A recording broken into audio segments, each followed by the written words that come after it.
Hi guys, welcome back to my channel.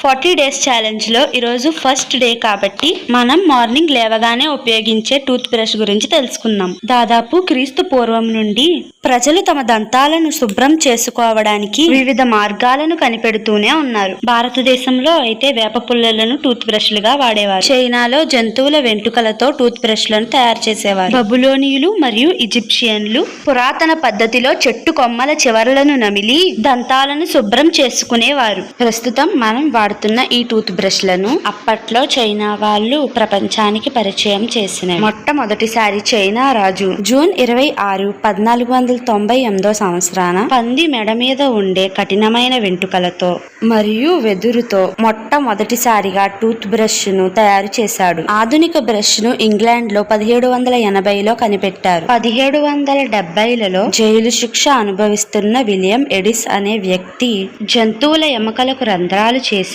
పంది వెంట్రుకలను అందులో అంటించి ఆధునిక టూత్ బ్రష్ ను తయారు చేశాడు విలియం ఎడిస్. దీని వల్ల విజ్డమ్ టూత్ బ్రష్ కంపెనీ ఆవిర్భవించింది. నైలాన్ విప్లవం 1938వ సంవత్సరాన జంతువుల వెంట్రుకల సంస్థలో డుపాంట్ సంస్థ మొట్టమొదటిసారి నైలాన్ బ్రష్లను తయారు చేసింది డుపాంట్ సంస్థనే. అప్పటి నుంచి ఇప్పుడు మనం వాడుతున్న బ్రష్ల వరకు అన్ని నైలాన్ తో చేసినవే.